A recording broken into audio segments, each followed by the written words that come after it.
آپ روزانہ اس طرح کی ویڈیو دیکھیں گے، کہیں گارڈن میں لے کے بیٹھ رہے ہیں، کہیں ہوٹلز میں لے کے جا رہے ہیں، کہیں مندر میں آرتی پوجا کروائی جا رہی ہے، باقاعدہ ان سے شادی ہو رہی ہے، کورٹ میرج ہو رہی ہے، اس پر کوئی قانونی کارروائی ہوتی ہی نہیں ہے۔ میں اس کا سب سے بڑا ذمہ دار خود ان کے اہل خانہ کو سمجھتا ہوں۔ بزرگوں نے فرمایا کہ بروز قیامت اللہ کے سامنے ایک عورت 4 لوگوں کے جہنم میں جانے کا سبب بنے گی۔ اپنے باپ کے جہنم میں جانے کا سبب، بھائی کے، شوہر کے اور بیٹے کے۔ وہ اللہ سے عرض کریں گی مولا تعالیٰ یہ لوگ دینی محافل میں جاتے، علماء کے پاس بیٹھتے، بیانات میں شریک ہوتے، لیکن گھر میں آ کر دین نہیں سکھاتے تھے، اس لیے ہم دین سے غافل ہیں۔ تو اس کی اس گزارش پر، اس کے اس عرض پر اللہ تعالیٰ ان 4 لوگوں کا ٹھکانہ جہنم فرمائے گا۔ آپ نے اولاد کی تربیت کے لیے ہر طرح کی تکالیف برداشت کی، ان کے ناز نخرے پورے کرنے کے لیے، ان کی ہر وش، ہر خواہش کو پورا کرنے کے لیے آپ نے حرام و حلال کی تمیز کی ہے، بغیر روپیہ کمایا۔ لیکن آخر میں کیا ہوا؟ بچی بھاگ گئی۔ اب بھاگنے کے بعد جو اس کے ساتھ سلوک ہوگا، ہو سکتا ہے کہ اس کی عزت تو یقیناً لوٹنی ہے، کہیں اس کی فلم بن جائے، کہیں وہ عام ہو جائے، وہ مسلم معاشرے میں منہ دکھانے کے نہ لائق نہ رہے۔ اے میری قوم کی بچیوں، ذرا سوچو کہ جب تم بھاگ کر جا رہی ہو، تمہارے اہل خانہ پر کیسا غم کا پہاڑ ٹوٹا ہوگا، اہل محلہ، اہل خاندان انہیں کیا کیا طانے مارتے ہوں گے۔ خدا نہ خواستہ تمہاری فلم بن گئی اور وہ عام ہو گئی، کیا تم کسی کو منہ دکھانے کے لائق رہو گی؟ ایک تو تمہاری عزت چلی گئی، دوسرا تمہارے ہاتھ سے ایمان چلا گیا، اور ہمیشہ تمہارا ٹھکانہ جہنم ہو گیا۔ تمہیں کس نے کہا کہ اسلام میں عورتوں کا کوئی مقام نہیں ہے؟ اللہ کے نبی علیہ السلام فرماتے ہیں کہ جنت ماں کے قدموں کے نیچے ہے۔ اللہ کے حبیب فرماتے ہیں کہ بہن کے ساتھ حسن سلوک، اچھا برتاؤ، اس کے دوزخ میں جانے سے اسے روک دے گا۔ بیٹی کی اچھی پرورش جہنم سے آڑ بن جائے گی۔ ماں بھی تم ہی ہو، بیٹی بھی تم ہی ہو، بہن بھی تم ہی ہو۔ اور بیوی کے ساتھ حسن اخلاق سے پیش آنے کے تعلق سے اللہ کے نبی علیہ السلام فرماتے ہیں عورتوں کے چہروں پر نہ مارا جائے، چونکہ اللہ نے اسے خوبصورت بنایا ہے۔ اور آپ نے اپنی بیویوں سے محبت کرنے والوں کے تعلق سے کہ جب دونوں ایک برتن میں کھانا کھاتے ہیں تو ملائکہ ان پر رشک کرتے ہیں۔ بے شمار فضیلتیں آئی ہے۔ یہ ساری چیزیں آپ کے نگاہ کے سامنے نہیں ہے۔ آپ کو پردہ بیکار سا معلوم ہوتا ہے، آپ آزادی چاہتی ہیں، حالانکہ اللہ تعالیٰ نے یہ پردہ نبی علیہ السلام کی بیویوں تک کے لیے رکھا ہے۔ چنانچہ آپ سورہ احزاب کی آیت نمبر 59 دیکھیں گی تو قرآن میں اللہ فرماتا ہے یا ایھا النبی قل لازواجک وبناتک ونساء المؤمنین یدنین علیہن من جلابیبہن ذالک ادنی ان یعرفن فلا یؤذین وکان اللہ غفورا رحیما۔ اے نبی اپنی بیٹیوں، اپنی صاحبزادیوں اور مسلمانوں کی عورتوں سے فرما دیجئے کہ اپنی چادر کا ایک حصہ اپنے منہ پر ڈالے رہیں، یہ اس سے بہتر ہے کہ ان کی پہچان ہو اور وہ ستائی نہ جائیں، اور اللہ بخشنے والا مہربان ہے۔ یعنی پردہ اس لیے ہے کہ تمہیں ستایا نہ جائے، تمہارا مذاق نہ اڑایا جائے۔ اور آج یہی ہو رہا ہے کہ جب تم نے پردے کو ترک کر دیا تو تمہارا مذاق بھی بنا، تم ستائی بھی گئی، تمہارے ہاتھ سے دین و ایمان بھی نکل گیا۔ میں گزارش کروں گا مسلمانوں سے، للہ دھیان دیجیے اپنی بچیوں کے اوپر۔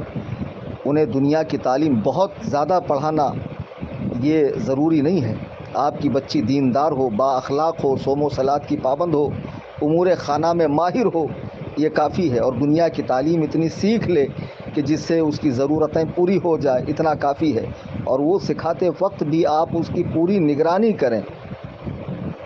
یہ بہت پرفتن دور ہے اور اس میں ایسے سبز باغ دکھا کر بچیوں کو اپنے جال میں پھانسا جا رہا ہے، اور یہ نادان بچیاں سمجھ رہی ہے کہ میں تو آزادی پا رہی ہوں۔ جس آزادی کے چکر میں تو اسلام جیسے سچے مذہب کو چھوڑ رہی ہے اور جس کے ساتھ بھاگ رہی ہے، اس کی جوانی بھی فانی ہے، اس کا حسن بھی ختم ہونے والا ہے، اس کا مال و دولت بھی مٹنے والا ہے، اور پھر بعد میں ذلت و رسوائی کے سوا تمہارے ہاتھ کچھ نہیں آنے والا ہے۔ خدا را اپنے پاک دین کو مت چھوڑو، اور اس طرح ماں باپ کی رسوائی کا سبب نہ بنو، مسلم معاشرے کی رسوائی کا سبب نہ بنو۔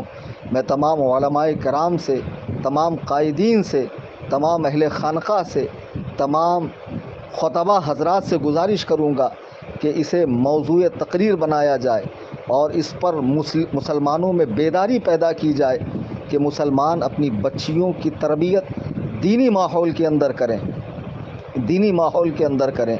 مجھے اس موقع پہ ایک واقعہ یاد آیا کہ ایک جنگ کے موقع پہ اللہ کے نبی علیہ الصلاۃ والسلام صحابہ کے ساتھ تشریف فرما ہیں۔ ایک صحابیہ حضور کی بارگاہ میں اپنے بیٹے کی خبر لینے آتی ہے۔ انہیں معلوم ہوا کہ میرا بیٹا شہید ہوا ہے، تو وہ چہرے کو ڈھک کر آتی ہیں اور عرض کرتی ہیں یا رسول اللہ میرے بیٹے کی کیا خبر ہے؟ تو ایک صحابی نے کہا تمہیں اس حال میں بھی پردہ سوج رہا ہے؟ یعنی یہ تو ایسے غم کا معاملہ ہے کہ تم پر تو غموں کا پہاڑ ٹوٹا ہے، اس میں تو ہوش نہیں رہتا ہے، بال بکھرے ہوئے ہوتے ہیں، دوپٹہ کہاں کے کہاں ہوتا ہے، پیروں میں چپل کا ہوش نہیں رہتا ہے، اور یہاں بھی تم پورے اہتمام کے ساتھ پورے پردے کے ساتھ آئی ہے۔ تو وہ صحابیہ کہتی ہے میں نے اپنا بیٹا کھویا ہے، میں نے حیا کو نہیں کھویا ہے، میں نے حیا کو نہیں کھویا ہے۔ اللہ کے نبی علیہ الصلاۃ والسلام اپنی بیوی ایک نابینا صحابی کے آنے پر فرماتے ہیں کہ پردہ کرو۔ جب انہوں نے عرض کی یا رسول اللہ وہ تو اندھے ہیں، حضور نے فرمایا تم تو انہیں دیکھ سکتی ہو۔ تو مسلمان بچیوں کے لیے، مسلمان عورتوں کے لیے جو پردے کا حکم تھا وہ ان کی عزت کے لیے، اور یہ مت سمجھو کہ پردے میں جو چیز ہے اس کی کوئی حیثیت نہیں ہے۔ اللہ کا مقدس گھر خانہ کعبہ وہ پردے میں ہے، ہر مسلمان کے دل میں ہے۔ اللہ کی مقدس کتاب قرآن کریم وہ پردے میں ہے، غلاف میں ہے، اسے سروں پہ اٹھایا جاتا ہے، چوما جاتا ہے، احترام کیا جاتا ہے۔ جو چیز کھلی ہوئی ہوتی ہے، کھانے پینے کی کھلی ہوئی چیزوں کو آپ دیکھیں اس پر مکھیاں بھن بھناتی ہے، تو تم بے پردہ جب کالج میں اسکول میں جاؤ گی، ماں باپ کی اجازت کے بغیر یہاں وہاں جاؤ گی، تو یہ جتنی مکھیاں ہیں تمہارے ارد گرد بھن بھنائیں گی اور تمہیں اچک لے جائیں گی، تمہاری عزت بھی جائیں گی، تمہارا نام بھی خراب ہوگا، تمہارا دین بھی چلا جائے گا۔ خدا را ہوش میں آؤ۔ میں عرض کروں گا کہ تمام ہمارے جو ذمہ داران ہیں قوم کے وہ آگے آئیں اور اس مسئلے پر کانفرنس کریں، جلسے کریں، کتابیں لکھیں، اور جگہ جگہ مسلمانوں کو بیدار کیا جائے کہ وہ اپنی بچیوں کی تربیت صحیح کریں۔ یہ چند مختصر سی باتیں تھی۔ خدا واقعی دل دکھتا ہے جب اس طرح کی چیزیں سامنے آتی ہے، ویڈیوز وغیرہ واٹس ایپ پہ لوگ بھیجتے ہیں کہ فلاں مسلم بچی گارڈن میں ایک غیر مسلم کے ساتھ گل چھرے اڑا رہی تھی اور انہیں پکڑا گیا، اور پھر وہ بالکل جری ہو کر شیرنی بن کر جواب دیتی ہے کہ کیا رکھا ہے اسلام میں سوائے ذلت کے، رسوائی کے، اور بچے پیدا کرنے کے، اور اس کے اس کے۔ تو یہ جو زبان ان کو پھوٹی ہے اس کی وجہ یہ ہے کہ یہ واقعی دین سے ناواقف ہیں، ورنہ اسلام میں عورتوں کا اتنا مقام رکھا گیا ہے۔ اللہ اکبر کبیرہ۔ سیدہ کائنات حضرت سیدہ فاطمہ زہرا رضی اللہ تعالیٰ عنہ نبی کریم صلی اللہ علیہ وسلم کی صاحبزادی ہیں۔ حضور آپ کو دیکھنے کے لیے آپ کے گھر تشریف لے جایا کرتے تھے۔ اسلام میں بیوی سے محبت ہے، ماں سے محبت ہے، بہن سے محبت ہے، بیٹی سے محبت ہے، ان کو پورے عزت و وقار کے ساتھ رکھنے کا حکم ہے۔ اور انشاءاللہ الرحمن اس مسئلے کی حساسیت کو دیکھتے ہوئے ہم جو ممبئی کی سرزمین پہ الجامعۃ الحنفیہ حدیقۃ النعمان ادارہ قائم کریں گے، اس میں خاص بچیوں کی دینی تعلیم کے لیے بھی ایک شعبہ ہوگا، جس میں انشاءاللہ بچیوں کو زیور تعلیم سے آراستہ کیا جائے گا۔ رمضان کریم کا مقدس مہینہ ہے، میں احباب سے گزارش کروں گا کہ تنظیم کا زیادہ سے زیادہ مالی تعاون کریں اپنی زکوٰۃ، صدقات، فطرے، فدیے وغیرہ سے، تاکہ جلد سے جلد ہمارا یہ جامعہ قائم ہو جہاں مسلمانوں کے بچوں کو، بچیوں کو دینی تعلیم سے آراستہ و پیراستہ کیا جائے۔ تفصیل کے لیے آپ میرے نمبر پر رابطہ کریں 9820 672 770۔ شاید کہ اتر جائے تیرے دل میں میری بات، انداز بیاں گرچہ بہت شوق نہیں، وما علینا الا البلاغ۔